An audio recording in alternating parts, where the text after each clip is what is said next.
Hello everyone, তোমরা সবাই কেমন আছো? আশা করি অনেক ভালো আছো। আজকে আমি আমার বাবার বাড়ি যাচ্ছি, তাই এখন রেডি হয়ে নিলাম। রেডি হয়ে এখন বাইকে করে চলে যাচ্ছি। আর এই দেখো আমার ছেলের অবস্থা দেখো, বাইকের একটু পেয়েছে তাই এখন ঘুমিয়ে পড়েছে। এই দেখো এই জায়গাটা কতটা ভিড় না, এখানেই সেই ভাইরাল গোলাপি চা বিক্রি হয়। আর এটা হচ্ছে আমাদের এই মহিষগড় বাজার। এখানে না আমরা ছোটবেলায় প্রায় অনেক সময়ই আসতাম। তারপরে এখানে এখন মিষ্টি নিয়ে নিচ্ছে বাবার বাড়ি নিয়ে যাওয়ার জন্যে। আর এখানে দেখো বাবুকে নিয়ে আমি কোলে দাঁড়িয়ে আছি। তারপরে এই দেখো এই রাস্তাগুলো আমার দেখলে না অনেকটা সেই প্রাইভেটের কথা মনে পড়ে যায়। এই রাস্তা দিয়ে আমি টিউশনে যেতাম।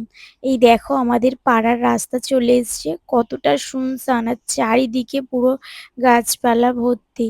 ফাইনালি আমি এখন আমার বাবার বাড়ি চলে এলাম। এই দেখো এই রুমটাই না আমি আমার দিদি সব আমরা থাকতাম। এই ঘরগুলো না এখন পুরোই ফাঁকা, আমরা বোন, ঠিক আছে, সবারই বিয়ে হয়ে গিয়েছে। ঘরগুলো পুরো ফাঁকাই পড়ে থাকে। তারপরে এই দেখো এটা আমাদের রান্নাঘর আছে অবশ্যই, তবু নাও আমার মা এই ঘরের মধ্যে রান্নাও করে। এই দেখো এই ঘরটা আমার বাবা মায়ের ঘর। আর একটা ঘর ছিল সেই ঘরটা দেখাইনি, কেন ওই ঘরে এখন ভাই ছিল। আর এখানে এখন খেতে দেয়া হয়ে গিয়েছে। বাবা খাবার দাবার এনেছিল, সেগুলো এখন খাওয়া হচ্ছে। এই দেখো আমি মিষ্টি খেয়ে নিচ্ছি। তারপরে এদিকে আমি প্লেটে চায়ের খাবারগুলো সব সাজিয়ে নিচ্ছি। কি বলতো, মা এখন বাড়িতে ছিল না, মা একটু রাস্তায় বেরিয়েছিল, ওই জন্য আমি সবকিছু সাজিয়ে গুছিয়ে নিচ্ছি। এই দেখো খাবারগুলো আমি সব ঢেলে নিচ্ছি। আমি না এসেই দেখি না বাড়িতে কেউ নেই, মাও নেই, মা কোথাও যাবে বলে রেডি হচ্ছিল। আমি বললাম তুমি যাও, আমি সব দেখে নেবো কোনে এখানে। তাই আমি সব এখন সাজিয়ে গুছিয়ে নিচ্ছি। এই দেখো এখানে আমি সাজাচ্ছি আর আমার ছেলে পাশে দাঁড়িয়ে আছে, ও না কারোর কাছেই যেতে চাচ্ছে না। অনেকদিন পরে যাওয়া হয়েছে, সবাইকেই অচেনা ওর মনে হচ্ছে, ওই জন্যে যেই নিচ্ছে না ও কাঁদছে। তারপরে এখানে এখন চা খেয়ে নিচ্ছি। আর এই দেখো এদিকে আমার ছেলের দিকে দেখো, ও বল দেখলেই খেলতে স্টার্ট করে দেবে।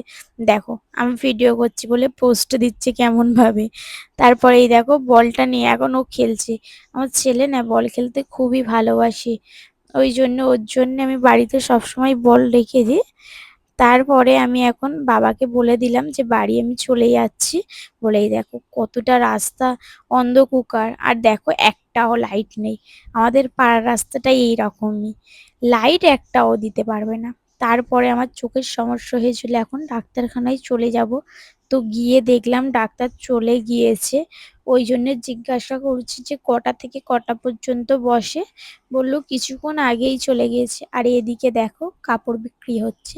ফাইনালি আমি ঘরে চলে আসলাম। ভিডিওটা কেমন লাগলো প্লিজ কমেন্টে জানাবেন। ভালো লাগলে চ্যানেলটা সাবস্ক্রাইব করে রাখবেন। বাই। আবার অন্য কোনো ভিডিও নিয়ে আসবো।